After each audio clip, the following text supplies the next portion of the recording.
করেছে বলে খবর এসেছে। আমরা খুব পরিষ্কারভাবে বলতে চাই যে তৃণমূল কংগ্রেস এবং মমতা বন্দ্যোপাধ্যায় সমর্থক, ফলে অন্য কারোর আমাদের যা গঠনতন্ত্র, আমরা এক্ষুনি টেকনিক্যাল বিষয় নিয়ে কিছু বলছি না। ওনাদের শুনলাম সব দিল্লি থেকে সব লয়ার ছিলেন, আমাদেরও আইন ইত্যাদি সব আলাদা, আমরা সে বিষয়ে বলছি। কিন্তু বিষয়টা হচ্ছে যে আমাদের দলের যা স্ট্রাকচার, ওয়ার্কিং কমিটি, চেয়ারপারসন, তাতে এগুলো করার এখতিয়ার ওদের নেই। এখন তারপরেও আমরা কিছু জিনিস শুনেছি, ঠিক আছে। আমরা খুব স্পষ্টভাবে একটা কথা বলতে চাই যে তৃণমূল কংগ্রেসের দলের প্রার্থী হিসেবে জিতে তৃণমূল কংগ্রেসের প্রতীকে মমতা বন্দ্যোপাধ্যায় প্রার্থী বলে পরিচয় দিয়ে যে বা যারা কেউ হয়তো জিতেছেন, কেউ হয়তো জিততে পারেননি, যারা অধিকাংশ জিতেছেন, আবার যারা উপস্থিত ছিলেন অনেকে জেতেননি, কিন্তু তারা তৃণমূল কংগ্রেসের প্রার্থী ছিলেন, মমতা বন্দ্যোপাধ্যায়ের প্রার্থী। ভোট হয়েছে 1 মাস হয়নি বা 1.5 মাস ম্যাক্সিমাম। তারপরে তারা শাসক দলের মদতে কখনো বিধানসভায় কেউ চেয়ার পাচ্ছেন, কখনো অন্য জায়গায় গিয়ে, তো যারা বিরোধী বলছেন তারা তো শাসক বিরোধী তো সব এক হয়ে যাচ্ছে। বিরোধী বলতে এখানে একমাত্র মমতা বন্দ্যোপাধ্যায়ের নেতৃত্বাধীন সর্বভারতীয় তৃণমূল কংগ্রেস, কিন্তু বাকিরা তো বিজেপির পোষ্য হয়ে যাচ্ছে। স্পিকার সাহেবের স্নেহধন্য বিরোধিতায় কাদের বসালে সুবিধা হয়, মানুষের হয়ে কেউ প্রতিবাদ করবে না, সেই সব হচ্ছে। আমরা একটা কথা বলি, কেউ দল ছেড়ে যেতে পারেন। আরে যদি হিম্মত থাকতো, দলের কারোর কোনো বক্তব্য থাকতে পারে, সৌগন্ধার থাকতে পারে, দোলার থাকতে পারে, আমার থাকতে পারে, আমার আছে, দলের মধ্যে কথা বলা যেতে পারে। কারুর যদি মনে হয় দল ছেড়ে যাবেন, আরে হিম্মত থাকলে মমতা বন্দ্যোপাধ্যায়কে প্রণাম করে ছেড়ে যেতে পারতেন। কিন্তু মমতা বন্দ্যোপাধ্যায়ের প্রতীক নিয়ে এমন অনেকে ওখানে আছেন যারা দীর্ঘদিন ধরে বিভিন্ন পদে ছিলেন, ব্যক্তিগত প্রতিষ্ঠা, কাউন্সিলর, এমআইসি, মেয়র, রাজ্য সরকারের বিভিন্ন সংস্থা, মন্ত্রিত্ব, দপ্তর, সামাজিক প্রতিষ্ঠা। মমতা বন্দ্যোপাধ্যায়ের দীর্ঘ রাজনৈতিক জীবনের সংগ্রাম, তার মঞ্চটাকে ব্যবহার করে নিজেরা প্রতিষ্ঠিত হয়ে তারপরেও যদি কারুর মনে হয় ছেড়ে যাচ্ছেন, হিম্মত থাকলে মমতা বন্দ্যোপাধ্যায়কে প্রণাম করে ছেড়ে যেতে পারতেন। তার বদলে যদি শুনতে হয়, আপনারা আমাদের নেত্রী মমতা বন্দ্যোপাধ্যায় এই বয়সেও যে পরিমাণ অক্লান্ত পরিশ্রম করেছেন এদের জেতাতে, যেভাবে অক্লান্ত পরিশ্রম করেছেন, নিজে বারবার মার খেয়েছেন, কতগুলি লোককে প্রতিষ্ঠা করে দিয়েছেন। আজকে যদি যে লোকগুলো বলছে তার হাত থেকে দলের প্রতীক কাড়বে, এরা নিজের মায়ের পিঠে ছুরি মারতে পারে, এরা নিজের মায়ের পিঠে ছুরি মারতে পারে। দলে কেউ এলো, বলল না, দল থেকে চলে গেল। জহর সরকার, তার বনিবনা হয়নি, তিনি ইস্তফা দিয়ে চলে গেছেন। মমতা বন্দ্যোপাধ্যায় দলটা, মমতা বন্দ্যোপাধ্যায় সাধারণ মধ্যবিত্ত নিম্নবিত্ত ঘরের মেয়ে, তার পরিবার, বাবা দাদা, তারা কোনো লাখপতি কোটিপতি ছিলেন না। মমতা বন্দ্যোপাধ্যায় এরম পরিবারের নয় যে তার স্বামী একেবারে সে বিরাট নেতা, প্রতিষ্ঠিত ধনী। একা মহিলা, গরিব ঘর থেকে এসে, টালির ঘর থেকে নিজের রক্ত জল দিয়ে একটা দল তৈরি করেছেন। তার উপর দাঁড়িয়ে কেউ আমরা পুরসভায়, কেউ বিধানসভায়, কেউ লোকসভায় গেছে, তারা বলবে মমতা বন্দ্যোপাধ্যায়ের হাত থেকে প্রতীক কেড়ে নেওয়া। আইনের লড়াই পরে হবে, আগে ভগবানের দরবারে লড়াই হবে। এরা এর মায়ের পিঠে ছুরি মারতে পারে, এদের যা মানসিকতা। আমরা লজ্জিত যে আমরা এরকম কয়েকজনের সঙ্গে ছিলাম। আমরা এখনো বিশ্বাস করি ওদের সঙ্গে এমন অনেকে ছিলেন যারা দুপুর বিকেল অবধি আমাদের সঙ্গে কথা বলে গেছেন। তারা এই ভয়ঙ্কর নোংরামির সঙ্গে নিজেদের মেলাতে চান না। বিভিন্ন ধরনের ভয়, প্রেসার, রাষ্ট্রশক্তির প্রয়োগ এই করে তাদের দমন পীড়নের উপর দাঁড়িয়ে সঙ্গে রাখা হচ্ছে। যারা এত কিছু মমতা বন্দ্যোপাধ্যায়ের লড়াইকে নিংড়ে নিয়ে 1.5 মাস আগে, আপনারা বলুন এদের বডি ল্যাঙ্গুয়েজ কি ছিল? দিদি দিদি দিদি দিদি দিদি দিদি দিদি। সেই জায়গায় দাঁড়িয়ে কখনো তারা মমতাদির সঙ্গে থাকতে ব্যস্ত, কখনো অভিষেককে যুবরাজ। আজকে তারা বলছেন তৃণমূলের খারাপ, তারা বলছেন অমুক জায়গায় নতুন কমিটি, এইসব গল্প শুনতে পাচ্ছি। আমরা পরিষ্কার বলছি, এই চাটন ঋতু একটা সিপিএম থেকে লাথি খাওয়া মাল, তাকে অভিষেক ব্যানার্জি দয়া করে পায়ের কাছে আশ্রয় দিয়েছিল, পায়ের কাছে আশ্রয় দিয়েছিল। তাকে কখনো পাঠানো হয়েছে, কখনো মমতাদি কমিটিতে রেখে তাকে একটা পুনর্বাসন দিয়েছেন, কখনো তাকে দেয়া হয়েছে, কখনো দেয়া হয়েছে রাজ্যসভা, কখনো বিধানসভা। কত বড় গদ্দার বেঈমান হলে পার্টির অ্যাকাউন্ট নিয়ে চিঠি দিয়েছে, সেই অ্যাকাউন্টের টাকায় নিজেরা নির্বাচন করেছে। পার্টি যে অ্যাকাউন্ট সিজ করার জন্য পুলিশকে চিঠি দিয়েছে, যে অ্যাকাউন্টে নাকি খারাপ টাকা আছে আমরা জানি না, আমরা এইটুকু জানি এতদিনের দল, মানুষের রক্ত জল করা কর্মীদের সঞ্চয়, এত এমএলএ এমপি কাউন্সিলর পার্টি তহবিল থাকতে পারে। কিন্তু আপনি চিঠি দিচ্ছেন, তুমি চিঠি দিচ্ছ, তুই চিঠি দিচ্ছিস, আর তুই নিজে 1 মাস আগে সেই টাকা 25 লাখ নিয়ে তুই নির্বাচন করছিস। তারা সাধু সাজছে, তারা সাধু সাজছে। মোট খরচা করেছে 26 লাখ না 27 লাখ, তার 25 লাখ এই পার্টির অ্যাকাউন্ট থেকে হোয়াইট টাকা গেছে, অডিটেড টাকা গেছে, ব্যাংক ট্রানজাকশনে গেছে, আরটিজিএস করে গেছে। যে নিজেই পার্টির পর পার্টি থেকে বহিষ্কৃত, সে তারা বলছে নাকি বহিষ্কার, জোক অফ দ্য সেঞ্চুরি, প্রহসন মানিয়ে দিচ্ছে রাজনীতিটাকে। আমরা পরিষ্কার বলছি যে কয়েকজন নেতা ব্যক্তি স্বার্থে বসে কোনো কিছু ঠিক করে দিতে পারেন না। তৃণমূলের সম্পদ সাধারণ মানুষ এবং সাধারণ কর্মীরা, যার নেত্রীর নাম মমতা বন্দ্যোপাধ্যায়। মমতা বন্দ্যোপাধ্যায় মানে তৃণমূল, তৃণমূল মানে মমতা বন্দ্যোপাধ্যায়। এই মহিলার জীবন বাজি রাখা সংগ্রামের উপর দাঁড়িয়ে এই তৃণমূল কংগ্রেস জন্ম নিয়েছিল।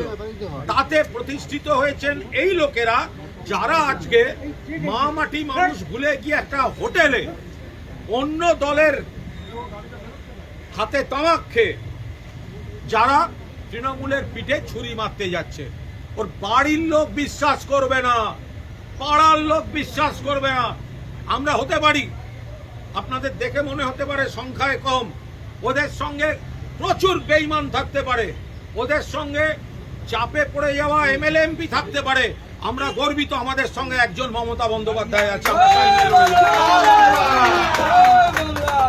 যে মহিলার আন্দোলনকে নিংড়ে নিয়ে এরা নিজেদের সামাজিক, পারিবারিক, ব্যক্তি, রাজনৈতিক, প্রশাসনিক প্রতিষ্ঠা নিয়েছে, আজ তার পিঠে ছুরি মারছে, ছুরি মারছে। এদের কেউ বিশ্বাস করবেন না, কেউ বিশ্বাস করবেন না। বেঈমান কয়েকটা, আমি সকলকে বলছি না, অনেকে ভয়ে চাপে আছেন। যারা জানে তারা কি আড়াল করতে, কি বাঁচার জন্য গেছে, আমি সকলকে বলছি না, আমরা কেউ সকলকে বলছি না। কিন্তু মমতা বন্দ্যোপাধ্যায়ের দল তুমি ছেড়ে যাচ্ছ। বাট যদি বলো মমতা বন্দ্যোপাধ্যায়ের হাত থেকে প্রতীক নেব, দল কেড়ে নেব, এর বাড়ির লোক বিশ্বাস করবেন না। মায়ের পিঠে ছুরি মারা কালচার এদের, পাড়ার লোক বিশ্বাস করবেন না। জিজ্ঞাসা করুন, আপনারা এই পার্টির টাকা নিয়ে নির্বাচন করেছেন কেন? কেন 25 লাখ করে টাকা নিয়েছেন এই পার্টির অ্যাকাউন্ট থেকে? ফলে আমরা আপনাদের বলছি, মমতাদির নেতৃত্বে তৃণমূল কংগ্রেস ছিল, আছে, থাকবে সারা বাংলায় কর্মীরা, সমর্থকরা এবং সাধারণ মানুষ যত করবে হামলা, যত করবে বেইমানির হামলা, তত বেশি করে মমতা বন্দ্যোপাধ্যায়ের পাশে গর্জে উঠবে বাংলা। এই লড়াই আমরাও শেষ থেকে ছাড়বো। আমরা যারা অন্য দলের সাধারণ কর্মী, আরে আপনারা যারা বিজেপি কর্মী যারা শুনছেন, কিছু গদ্দার তারা আপনাদের নেতা হতে যাচ্ছে। আপনারা এবার বুঝুন, আপনার এলাকায় এদেরকে নেতা বলতে হবে। আপনার এলাকায় এরা সব মঞ্চে উঠে বক্তৃতা করবে, এবার আপনারা দেখুন আপনারা কি করবেন, আপনারা ভাবুন আপনারা কি করবেন। প্রকৃত তৃণমূল কংগ্রেসের কর্মীরা মমতা বন্দ্যোপাধ্যায়ের সঙ্গে আছেন। লজ্জা করছে না? চাটন ঋত উলুবেড়িয়ায় দাঁড়াবার সময় ভিডিও করে বলল, আমি মমতা বন্দ্যোপাধ্যায় এবং তার সুযোগ্য সেনাপতি অভিষেক বন্দ্যোপাধ্যায়ের প্রার্থী। আজকে মমতা বন্দ্যোপাধ্যায়, অভিষেক বন্দ্যোপাধ্যায়, তৃণমূল কংগ্রেস সব খারাপ হয়ে গেল। কারুর যদি কোনো বক্তব্য থাকে, আমরা দলের মধ্যে নানা রকম আলোচনা করছি না,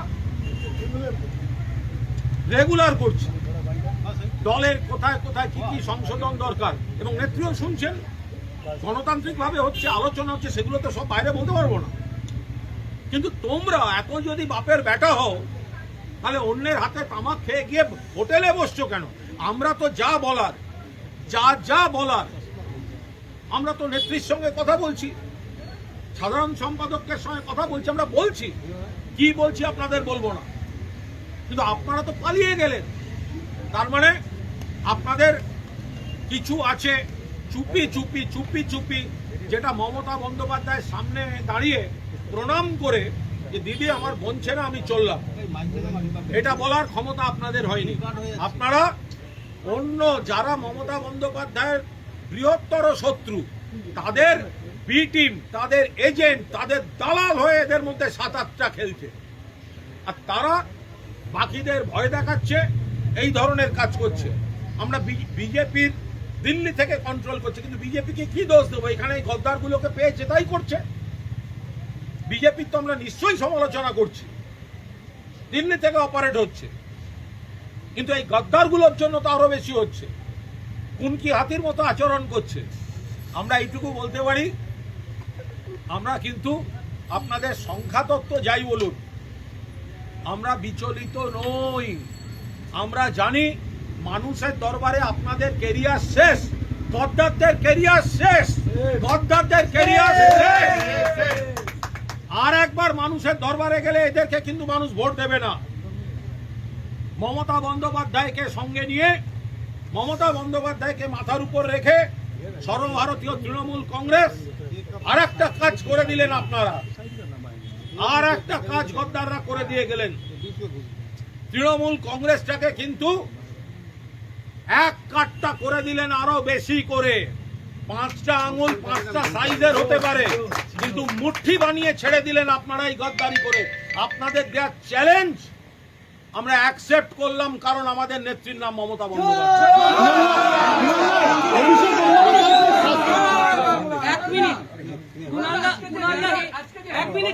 হিন্দি বলবেন 1 মিনিট। আমি শুধু একটা কথা অ্যাড করতে চাই, কুণালদা বলেছেন, তাও সারসংক্ষেপ, মানে সামাপের মতন করে।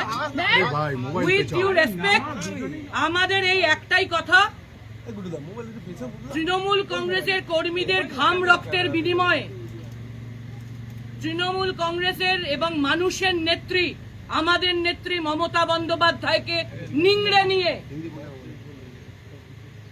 যারা আজকে এইসব মহান কাজ করছেন, সেটা আউটরাইট বেআইনি, বেইমানি, তাকে আউটরাইট বেইমানি বলে। সেটা কোনো মর্যাদার কাজ নয়, সেটা বেইমানি। সেটা কুণালদা যথার্থই বলেছেন। আমরা মনে করছি সেটা আমাদের মায়ের পিঠে ছুরি মারাই। মাকে এইভাবে অসম্মান করার অধিকার তাদের নেই। তারা যেটা করেছেন, তারা যা করে চলেছেন, আরো যা করতে চলেছেন, তার কোনোটাই মানব ধর্ম নয়, মনুষ্যত্ব নয়। আমরা তাই ধিক্কার জানাই। যে সময়টা কর্মীরা আক্রান্ত, সারা বাংলায় বহু কর্মী ঘর ছাড়া, সেখানে তাদের উচিত ছিল, আমরা কি করছি, থানায় থানায় ঘুরছি, পুলিশের কাছে যাচ্ছি, সারাদিন তো এই চলছে, কেউ কলকাতা কোর্টে লড়তে যাচ্ছে, কেউ আমরা ঘটনাস্থলে যাচ্ছি।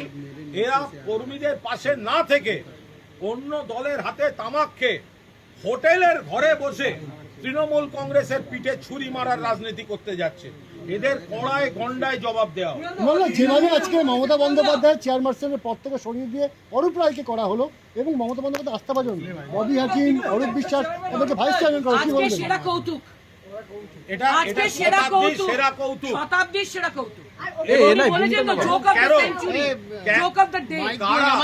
কারা এবং কেন করছে তো মানুষ বুঝতে পারছেন। আমরা এর আমাদের হাসি পাচ্ছে। পয়েন্ট টু পয়েন্ট উত্তর সব দেব, আইনি লড়াই যেখানে আর হবে। কিন্তু আমরা শুধু এই অংশটাই বলছি, আরে যদি ফেরত দেওয়ার হয়, আপনারা যে মন্ত্রিত্ব, যে সামাজিক সম্মান, যে প্রতিষ্ঠা, পারিবারিক সম্মান, এলাকায় যা পেয়েছেন, সেগুলো আগে মমতা বন্দ্যোপাধ্যায়ের পায়ে ফেরত দিয়ে যান, তারপর বড় বড় কথা বলবেন। কারণ বলুন, আমরা তো যা বলেছি তাতে যদি বাংলা ভাষায় না বুঝতে অসুবিধা হয় আপনাদের প্রবলেম। আমাদের যা যা বলার আমরা সবটাই বলেছি। অভিষেক বন্দ্যোপাধ্যায়কে উনি সাসপেন্ড মানুষের করা নেত্রী, হচ্ছে। মানুষই শেষ কথা বলবেন, আপনারা দেখবেন খুব সুন্দর। অভিষেক বন্দ্যোপাধ্যায়কে সাসপেন্ড করছেন ঋতব্রত তৃণমূল। আরে যে তৃণমূল যে করছে ঋতব্রত এ নিজে বন্দ্যোপাধ্যায়, বহিষ্কৃত। ও তো হচ্ছে চাটন ঋত, চাটন ঋত যে করছে সেকে তো, ওকে তো, আরে আমরা কি বলবো। কদিন আগে মুখ্যমন্ত্রী, যখন মুখ্যমন্ত্রী বিরোধী দলনেতা ছিলেন, তখন তো মুখ্যমন্ত্রীকেই এই ঋতব্রত নিয়ে জিজ্ঞাসা করা হয়েছিল। মুখ্যমন্ত্রী, আজকের মুখ্যমন্ত্রী, তিনি তো বলেছেন, তো উনি তো বলেছেন, তো আমাদের তো বাড়তি বলতে হচ্ছে না, না। একজন আমার কথা, বহিষ্কৃতর কি অধিকার যে নিজে বহিষ্কৃত, আরেকজনকে বহিষ্কার করার? এর থেকে বড় হাস্য কৌতুক আর কিছু নয়। সিপিএম থেকে বহিষ্কৃত, তৃণমূল থেকে বহিষ্কৃত, তিনি আবার কি বহিষ্কার করছেন? চাটন ঋত। ওরা এমন করে ছেড়েছে, ও আগের দিন তো দেখলাম শুভেন্দু অধিকারীকে তার জুতো পালিশ করছে, শুভেন্দু অধিকারী মাননীয় মুখ্যমন্ত্রী, কিন্তু বিরোধী দলনেতাও তো স্পিকারের সৌজন্যে বিজেপির হয়ে গেছে। এখন বিরোধী বলতে মানুষের কথাটা বলবে কে? এদের যত আপনারা তৎপরতা দেখেছেন, গত কয়েকদিন ধরে মুখ্যমন্ত্রীর কাছে গিয়ে হকারদের ওপর অমানবিক আচরণ বন্ধ হোক, কারা বলেছে? এই শোভনদেব চট্টোপাধ্যায়ের আমরা বলেছি। যেগুলো সমস্ত সন্ত্রাস, তার বিরুদ্ধে থানায় কারা যাচ্ছে? আমরা যাচ্ছি। মুখ্যমন্ত্রীর কাছে কারা গেছে? আমরা গেছি। তো যারা বলছে বিরোধী দলনেতা, তারা তো চেয়ার পাওয়ার জন্য আর পিঠে ছুরি মারার জন্য হোটেল রাজনীতি করে যাচ্ছে। কুণাল, একটা বিষয় সেটা হচ্ছে যে আজকে আমরা দেখলাম অরূপ বিশ্বাস তিনি গেলেন এসি কাণ্ডে হাজিরাইতে, বেরিয়ে বললেন মমতা বন্দ্যোপাধ্যায়ের সঙ্গে রয়েছি, তারপরে তার নাম ঘোষণা হচ্ছে বিদ্রোহী তৃণমূল কংগ্রেসের ভাইস চেয়ারম্যান পদে, কি বলবেন? এবং এটা সম্পূর্ণ, এটা নিয়ে আমরা এই মুহূর্তে কোনো মন্তব্য, আমরা এটাই বলবো, মানুষই জবাব দেবেন। আমরা মায়ের প্রতি এই অসম্মানের জবাব মানুষ দেবেন, আপনারা অপেক্ষা করে এবং দেখুন। শেষ প্রশ্ন করবো, তৃণমূল কংগ্রেসের লোগো এবং অল ইন্ডিয়া তৃণমূল কংগ্রেস নাম যেভাবে ব্যবহার করা হচ্ছে, আপনারা কি আইনি পথে হাঁটবেন? সম্পূর্ণভাবে বেআইনি কাজ করা হয়েছে, অনধিকার কাজ করা হয়েছে, এটা করা সম্ভব না। যদি এরা এই কাপুরুষোচিত অন্যের হাতে তামাক খেয়ে কাপুরুষের মতো কাজ করেছে, যদি হিম্মত থাকতো, আচ্ছা মমতা বন্দ্যোপাধ্যায় যদি মুখ্যমন্ত্রী হতেন, তাহলে কি আর আমরা এখানে তিনজন দাঁড়িয়ে থাকতাম? ওখানে আলো করে যারা বসে আছেন তারাই এখানে দাঁড়িয়ে থাকতেন, তখন আমাদের তিনজনকে পাওয়া যেত না। যদি মুখ্যমন্ত্রী মমতা বন্দ্যোপাধ্যায় হতেন, এরাই এখানে এসে দাঁড়িয়ে থাকতো, এরাই হচ্ছে দি করে যেত। তো সুতরাং তারা এখন গেছে ওখানে, এবার তাদের কি নৈতিকতা, তাদের কি রাজনৈতিক